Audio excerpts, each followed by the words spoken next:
제가 33년 사역을 했는데 아마 공식적으로는 대배 설교가 마지막이 아닌가 그런 생각을 해봅니다.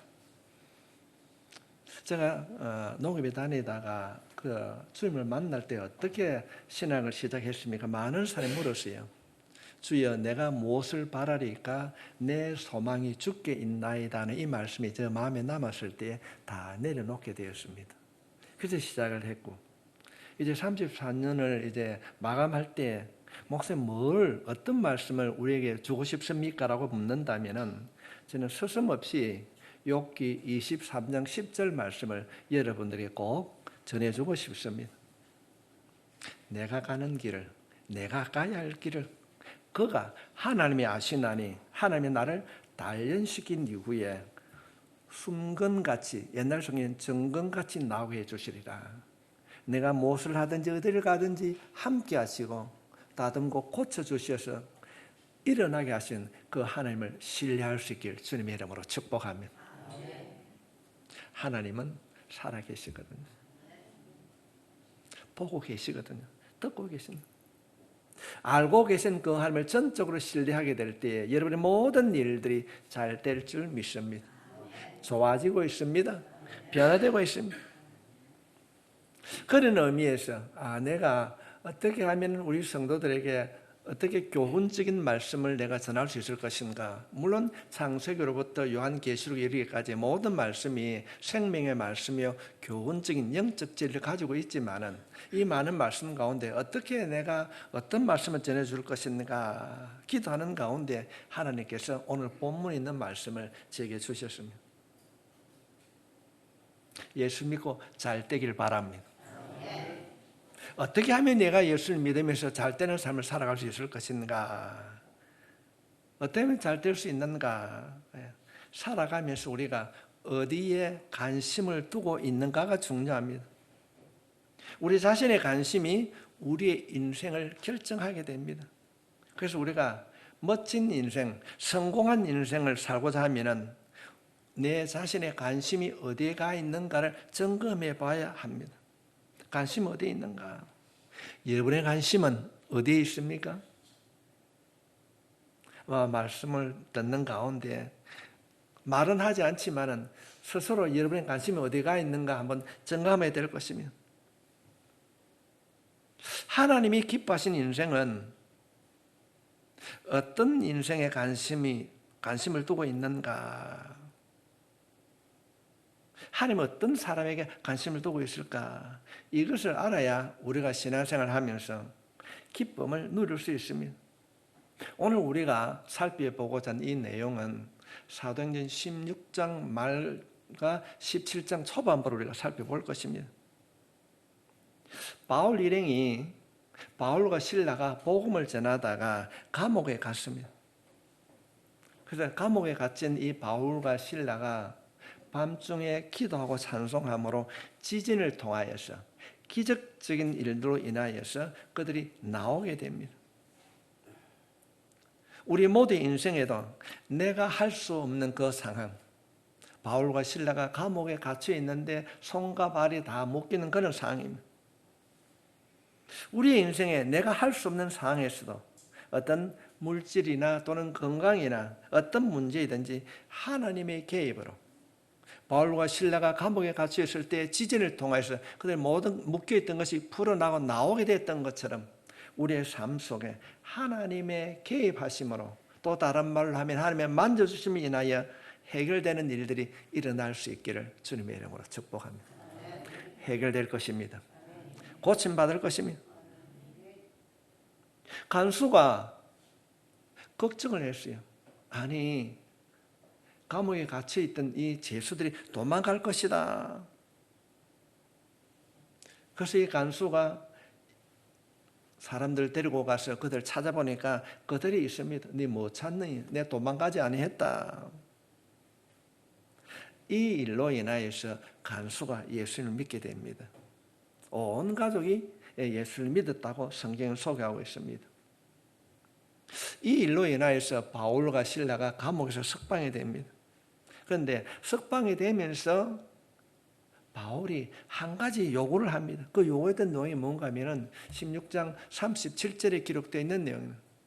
바울이 이르되 로마 사람인 우리를 죄도 정하지 아니하고 판단하지 아니하고 판결하지 아니하고 공중 앞에서 여러 사람 앞에서 때리고 옥에 가두었다가 이제는 가만히 내보고자 하느냐? 아니라 그들이 친히 와서 우리를 데리고 나가야 하리라.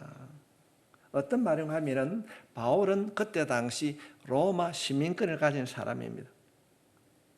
당시에는 로마가 세계를 지배하고 있는 최대 강국이었습니다. 로마 시민권을 가진 사람을, 이 바울과 실라를 정상적인 재판을 거치지 않고 여론에 떠밀려서 모함하는 사람들의 말을 듣고 이들을 감옥에 가두고 재판했다. 너희들이 그리 했기 때문에 우리를 감옥에 가두고 우리를 매질한 그 사람을 책임자가 나와서 사과하지 아니하면 내가 로마 법에 의하여서 내가 문제를 삼겠다. 당시 로마 시민권을 가진 자는 로마 법에 따라서 재판을 하고 그리 해야 됩니다. 그런데 이들은 그렇게 하지 않고 바울과 실라를 매질하고 감옥에 가두었습니다. 로마 시민권을 가진 자들을 고문이나 구타하면 안 되었습니다. 단지 반역자가 되면 사형을 찰 수도 있었습니다. 이것이 당시에 로마 시민권을 가진 자의 특혜였습니다. 이 법을 어기면 누구라도 권력자도 처벌을 받았습니다. 지금 바울과 실라를 감옥에 가두었던 이 행정관이 법대로 처리하지 않고 고문하고 매질하고 감옥에 가두었습니다. 이제 지진으로 인하여서 바울과 실라가 감옥에 나오게 됐을 때에 이렇게 얘기하는 겁니다. 너희 책임자를 데리고 와라. 왜 합법적으로 판단하지 않고 우리를 임의적으로 여론에 떠밀려서 왜 고문하고 왜 매질을 했느냐, 왜 우리를 감옥에 가두었느냐, 그 책임자가 와서 사과하지 아니하면 내가 나가지 않겠다. 우리는 여기서 믿는 사람들이 어떤 삶을 살아야 되는가를 우리가 배울 수 있습니다. 바울은 매를 맞고 감옥에 갔지만은 부당한 대우를 받았지만은 감정적으로 처리하지 않고 자신의 내면의 힘을 보게 됩니다. 화를 낸다든지 그렇게 하는 것이 아니라 왜 법대로 해결하지 아니하고 처리하지 아니했느냐, 책임자가 나와서 우리에게 사과하라, 그런 말입니다. 지금 바울과 실라는, 특별히 바울은 그때 당시에 기독교인들의, 믿는 사람들의 리더였습니다. 상징적인 인물인 것입니다. 많은 사람들이 당시 지도자였던 바울과 실라가 감옥에 갇히게 되었을 때에 그들이 어떻게 하겠습니까? 굉장히 낙심했어요. 아니, 그분도 잡혀가서 저렇게 옥고를 치르는데 우리는 어떻게 될까 불안했습니다. 이 사건을 통하여서 하나님께서는 우리가 인생을 살아가면서 오늘날 권력이 있는 자, 재력이 있는 자들, 그들이 힘있게 무엇을 한다 할지라도, 내가 가진 것이고 부족하다 할지라도 낙심하거나 자자거나 주눅들지 마십시오. 바울과 실라가 기도할 때 옥문을 열어주시던 그 주님은 우리의 주님이신 줄 믿습니다. 지금도 살아계십니다. 지금 살아계십니다. 바울이 그렇게 해서 석방이 되었습니다. 그런데 우리의 생각으로는 매를 맞고 감옥에 투옥됐다가 나오면은 어쩌면은 병원을 찾아가거나 요즘 사람 같으면 사우나를 찾아갔을 것입니다. 그런데 바울은 어떤 행동을 하게 되는가? 사도행전 16장 40절 말씀을 보게 되면은 두 사람이, 바울과 실라가 옥에서 나와서 루디아의 집에 들어가서 형제들을 만나보고 위로하고 가니라. 루디아의 집에 들어가서 형제를 만나고 위로하고 갔다는 것입니다. 그는 행정관의 사과를 받고 석방이 되었습니다. 그런데 그가 자신의 아픈 몸, 고난다는 것을 생각하지 않고 자신들이 감옥에 갔을 때 염려해주고 있는 교인들을 위로해주기 위하여서 그 피곤한 몸을 이끌고 루디아 집을 방문했다는 것입니다. 바울의 관심은 자기가 아닙니다. 오직 복음을 전하는 데 있었습니다. 자신보다 연약한 사람을 위로하는 데 관심이 있었습니다. 이웃을 돌아보고 있었습니다. 만약에 우리가 바울과 신라처럼 매를 맞고 감옥에 들어갔다면 우리는 어떻게 하시겠습니까? 아마도 저 자신도 자기 몸을 추스리고 자신을 돌아볼 것입니다. 하나님의 관심은 자신에게 있지 않습니다. 언제나 하나님의 관심은 하나님의 만드신 우리에게 있는 줄 믿습니다. 우리의 관심이 하나님을 닮아 내가 아닌 다른 사람, 나보다 더 연약한 사람을 섬기고 그와 함께 할 때 놀라운 일들이 일어날 것입니다.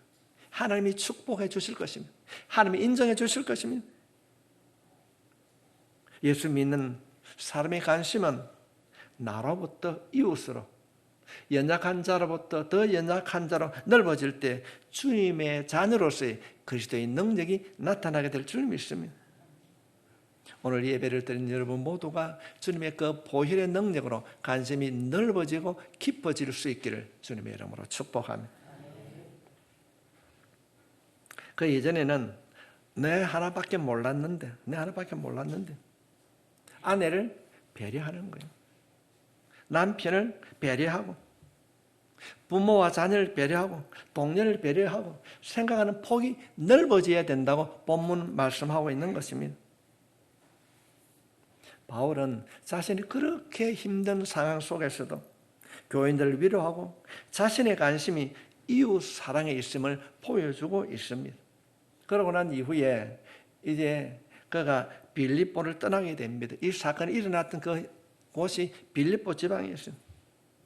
이제 빌립보 지방을 떠나 이제 마게도나의 수도인 데살로니가에 이르게 됩니다. 그들이 이 사건 이후에 우리가 교회 다니면서 자주 들어봤던 지명이 나오게 됩니다. 빌립보, 데살로니가, 이 도시는 당시에 아주 큰 도시입니다. 17장 1절부터 2절에 있는 말씀을 살펴보게 되면 그들이 암비볼리아, 아볼리아로부터 다녀가 데살로니가에 이르니 거기 유대인의 해당이 있는지라. 바울이 자기 관리대로 그들에게 들어가서 제 안식일에 성경을 가지고 강론하며, 우리가 성경을 살펴보게 되면 바울은 언제나 선교하면서 제일 먼저 해당을 거점으로 삼았습니다. 그런데 우리가 성경을 살펴보게 되면 사도행 16장 이전에 보면은 바울에게 해당은 좋은 기억으로 남아있지 않습니다. 나쁜 기억이 많이 있습니다. 해당에서 억울한 일을 당하기도 했고 거절당하기도 했습니다. 그런데도 바울은 낯선 도시에 가면 언제나 해당을 찾았습니다. 왜 그가 해당을 고집하고 있는가? 우리가 어디를 이사를 가든지 무엇을 하든지 교회 중심으로 신앙생활을 할 수 있길 바랍니다. 이 빌립보 지방에는 해당이 없었기 때문에 루디아의 집에서, 자조장사 루디아의 집에서 예배를 드렸습니다. 바울은 복음을 전하면서 해당에 있는 곳에서는 해당을 복음을 전하는 거점으로 삼았습니다. 바울의 그 선교 전략을 보면은 굉장히 계산적이었습니다. 전략적으로 복음을 전했습니다. 우리가 신앙생활을 하면서도 전도는 전략이 필요한 줄 믿습니다. 그냥 예수 믿자 그래서는 안 되는 겁니다. 물론 그럴 수도 있겠지만은 좀 더 기도하고 어떻게 하면 그분과 가까이 할 것인가, 우리가 전략을 세우고 기도하며 다가갈 때 하나님께서 열어주실 줄 믿습니다. 유대교와 기독교는 정말 다릅니다. 우리가 유대와 유대 땅 이라니까 유대 나라니까 유대교와 기독교를 혼돈한 분이 많은데, 유대교는 하나님을 믿지만은 구약만 믿습니다. 모세 오경만 믿습니다. 구약 율법의 말씀을 공부하고 이들을 믿는 사람을 유대 교인이라 그렇게 합니다. 그런데 신약의 예수님을 믿고 예수님의 이름으로 구원을 받은 사람을 우리는 기독교인이라고 합니다. 여러분 모두는 기독교인인 줄 믿습니다. 이 유대교인들은 십자가에 못 박히시고 부활하신 주님을 받아들이지 않습니다. 지금도 이스라엘에 가면 유대교인들이 많이 있는데 이분들은 부활하신 예수를 믿지 않습니다. 그래서 유대교인이었다가 기독교로 회심한 사람이 굉장히 많이 있습니다. 이 구약에서 유대교에서 메시아가 올 것이라고 말씀하고 있는데, 너희들이 믿고 있는 메시아, 오실 것인 그 메시아가 바로 예수님이다. 그렇기 때문에 예수님을 믿어야 된다. 바울은 그렇게 전했습니다. 바울이 복음을 전했을 때 받아들이는 사람도 있었고 받아들이지 못하는 사람도 있었습니다. 이제 바울 일행이 데살로니가에 가서 복음을 전합니다. 너희들이 기다리는, 이 구약에서 말하는 메시아가 지금 오신 예수 그리스도라. 그게 말씀을 전하는 것입니다. 이 이야기를 듣고 이 바울의 전도를 말씀을 듣고 많은 사람들이, 유대교에 있는 사람들이 기독교로 돌아왔습니다. 그때 바울이 이들을 위하여서 교회를 세웁니다. 이럴 때에 많은 유대교의 교인들이 기독교로 개종을 해가지고 돌아오게 됩니다. 이럴 때 엉뚱한 사건이 일어나게 됩니다. 그 엉뚱한 사건이 뭔가 하면 밤중에 이 유대교인들이 쳐들어와가지고 난동을 부린 겁니다. 그 난동을 부린 것이 5절에 있는 말씀입니다. 그러나 유대인들은 시기하여 저자의 어떤 불량한 사람들, 깡패들을 동원하여서 때를 지어 성을 소동케 하여 야손의 집에 침입하여 그들을 백성에게 끌어내려고 찾았으나, 지금 바울이 야손의 집에 머물 때에 이 깡패를 동원하여서 그 집을 부수었다는 겁니다. 그리고 이들이 야손을 고발하게 됩니다. 유대인들에게 가장 큰 죄가 신성모독죄입니다. 당시 세계를 지배하고 있는 나라는 로마입니다. 로마가 황제입니다. 그런데 황제 외에 다른 사람이 왕이라고 하면 반역죄입니다. 그런데 기독교인들이 뭐라고 말하고 있습니까? 만왕의 왕이라는 겁니다. 그러니까 이 반역을 하는 겁니다. 야손에게 어떤 제명을 씌우는가? 이 죄인들을 숨겨주고 죄인들과 함께 했다. 로마 황제가 황제인데 예수가 만왕의 왕이라고 또 다른 사람이 왕이라고 했기 때문에 이제 반역죄다. 이런 제목으로 야손의 집에 쳐들어왔습니다. 그래서 바울이 많은 보석금을 주고 이 야손을 풀어나게 했습니다. 바울 일행이 복음을 전하는 일들 때문에 야손이라든지 당시에 그곳에 있는 사람들이 어려움을 겪게 되자 바울이 옮기게 됩니다. 이 내용은 바울의 1차, 2차 전도 여행에 나타나고 있습니다. 왜 유대인들이 바울을 싫어하는가? 사도행전 17장 5절 말씀에 보게 되면은 유대인들이 시기하여 지금 이들이 유대인들이 왜 시기하게 되었는가? 이들은 구약을 평생 공부하고 그걸 믿었습니다. 그래서 율법을 알고 할례를 받아야 구원을 받는다 이런 생각을 하고 있었습니다. 그런데 예수님이 와서 뭘 전하고 있습니까? 누구든지 예수 믿으면 멸망하지 않고 영생을 얻으리라. 이 유대교인들은 할례를 받아야 되고 교육을 받아야 구원을 얻는다고 했는데 이 바울이 전하는 복음은 누구든지 이방인이라도 예수를 믿으면 구원을 얻는다. 그런데 이 유대인들이 이해를 못하는 겁니다.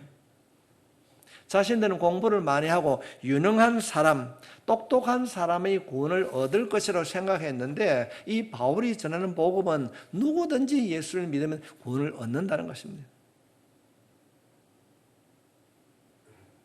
율법을 몰라도 할례를 받지 아니해도 예수를 믿으면 구원을 얻게 되는 줄 믿습니다. 심지어 어떤 말을 하게 됩니까? 유대인이 아니더라도 그들이 경멸하고 하는 저주하는 이방인이라도 예수를 믿으면 구원을 얻는다.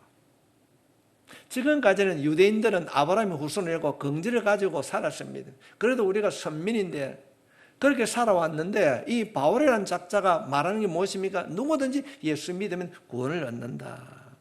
그래서 이건 안 맞는다. 그래서 시기했다는 겁니다. 오늘날 우리에게도 이런 잘못된 신앙관이 있습니다. 얼마 전까지만 하더라도 한국 교회 안에 제자 훈련이 유행처럼 번졌습니다. 제자 훈련을 받아야 제자가 되는 것처럼요. 말씀대로 살아가는 사람이 제자가 된 줄 믿습니다. 어떤 사람이 사회적으로 명성이 있는 분이 있었습니다. 그런데 교회 가보니까 자신이 생각할 때는 형편없는 사람이 기도 인도를 하고 있는 겁니다. 그래서 못마땅하게 생각합니다. 사랑의 교회에 어떤 분이 있습니다. 저 실명을 말할 수도 있는데 그분이 서울시청 청소부였습니다. 근데 그분이 장로님인 거예요. 그런데 사람들이 그 장로님이 기도하면 다 은혜를 받는 거예요. 그러면 돌아서면 뭐라고 그럴까요? 저 사람 청소부래.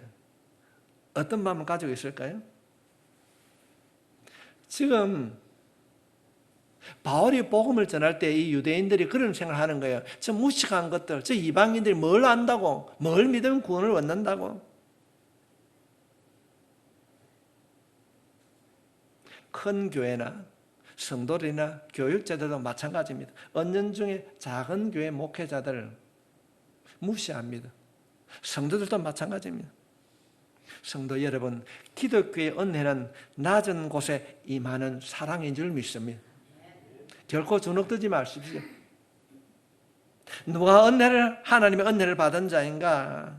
세상에서 많은 지식과 재물을 가진 자가 아닙니다. 하나님 앞에 낮아지지 않는 사람은, 내가 죄인이라고 고백하지 않는 사람은 하나님의 은혜를 경험하지 못합니다. 정말로 내가 낮아지지 않으면 어떻게 하면 성령의 만져주심을 경험할 수 있는가? 내가 낮아져야만이, 내가 교만으로부터 멀어질 때에 어쩌면 영적 전쟁에서 이길 수 있는가? 성경은 분명하게 말씀하고 있습니다. 사탄은 거짓의 압이라고요. 이건 거짓말하면 안 됩니다. 그러면 주의 영이 임하지 않습니다. 있던 것도 빼앗기는 겁니다. 거짓말하고 교만하게 되면요, 성령과는 전혀 거리가 먼 그런 삶을 살게 되는 것입니다. 하나님의 음성을 듣지 못합니다.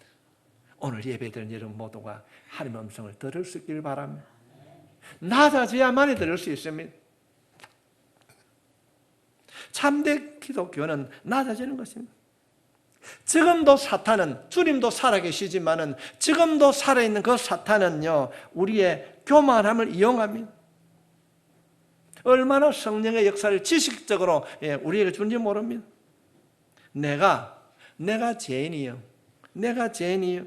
자신의 연약함을 깨닫고 낮아질 때에 주님의 음성을 듣게 될 줄 믿습니다.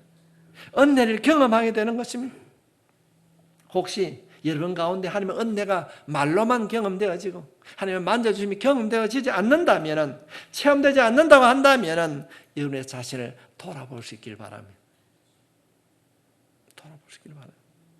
내 안에 교만함은 없는지, 내 삶 속에 거짓은 없는지 우리 자신을 돌아보고 낮아질 때, 할 수 없는 그때에, 그 힘들고 어려움의 때에, 사람들이 저주로 가는 그 고난의 십자가를 붙들 때에 주님을 만나게 될 줄 믿습니다. 세상의 가치관을 따르면 결코 주님을 만날 수 없습니다. 낮아지지 않습니다. 세상에 가면 자신의 신분이 있는데 교회에 오면 받아들이지 않는 것입니다. 하나님 보시기에 낮아지는 한 사람이 오늘 예배를 드리는 여러분이 될 수 있기를 바랍니다. 하나님 보시기에 낮아지는 사람. 지금 유대인들이 제가 그렇습니다. 이방인들과 지식이 없는 저런 자들과 어떻게 내가 같이 구원을 받는단 말인가? 같이 구원받는 사실을 받아들이지 못합니다. 그래서 바울이 전하는 복음을 시기하는 거예요. 요즘은 우리가 흔히 무한 경쟁 시대로 합니다. 우리가 성경 말씀에 보면은 예수님이 오시기 전까지는 유대 사회에 복음을 전한 핵심 인물이 세례 요한이었습니다. 그러나 세례 요한은 그렇게 복음을 전하였지만은 주도적으로 사역을 했지만 예수님의 오심이 깨닫고 알게 되자 그는 흔적도 없이 사라집니다. 자신이 데리고 있던 제자들이 주님의 제대로 들어가는데도 아무런 제재하지 않고 급하게 생각하지 않고 가는 길을 그대로 배려하는 모습을 보게 됩니다. 믿는 우리들은 하나님의 관심은 우리가 경쟁에서 이기는 것이 아니라 하나님의 사랑을 실천하는 자에게 있는 줄 믿습니다. 내가 어떻게 얻고 내가 이루고 하는 그런 일이 관심이 있는 것이 아니라 하나님의 뜻을 따라 실천하는 사람, 순종하는 사람. 교회에 크고 작음이나 직분에 있는 것이 아니라 우리가 하나님의 나라를 세워갈 때에 하나님께서는 지켜주시고 인도해 주실 줄 믿습니다. 우리 극동교회가 그런 교회 될 수 있기를 바랍니다. 누구하고도 비교하는 교회가 아니라 하나님 앞에서 어떻게 살 것인가, 하나님 앞에서 어떻게 살 것인가, 여기에 관심을 두어야 하는 것입니다. 한번 여러분 스스로에게 한번 여러분의 양심에 손을 얹고 한번 물어보십시오. 나는 정직한가? 나는 진실한가? 우리의 마음과 생각을 아시는 그 주님께서 우리의 마음과 생각을 만져서 하나님의 자녀다운 삶을 살아가는 은혜가 있길 주의 이름으로 축복합니다. 우리 모두가 하나님이 인정하는 삶을 살아야 되는 것입니다. 자기 때문에 거기 있는 사람들이 의문을 겪게 되자 바울이 그곳을 떠나게 됩니다. 데살로니가를 떠나게 됩니다.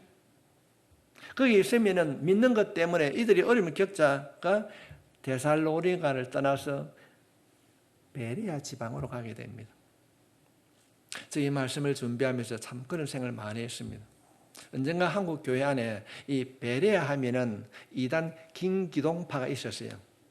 그것 때문에 베레아 하면은 부정적인 시각이 참 많이 있었습니다. 빌립보나 데살로니가는 아주 큰 도시입니다. 그러나 베레아는 우리말로 하면 읍 정도 되는 작은 소도시였습니다.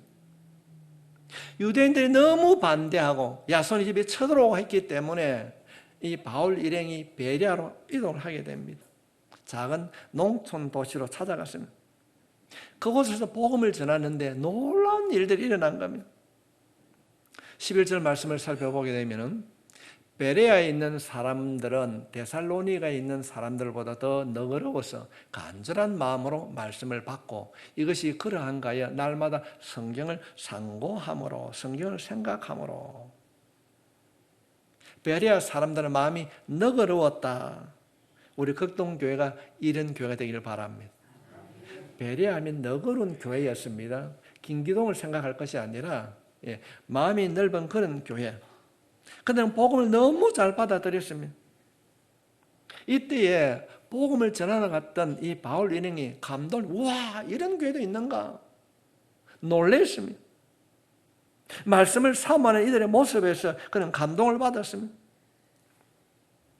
목사가 말씀을 선포할 때에 성도들이 감동을 받습니다. 그러나 성도 여러분, 목사는 여러분의 모습을 보고 설교를 하면서도 여러분의 모습을 보고 감동합니다.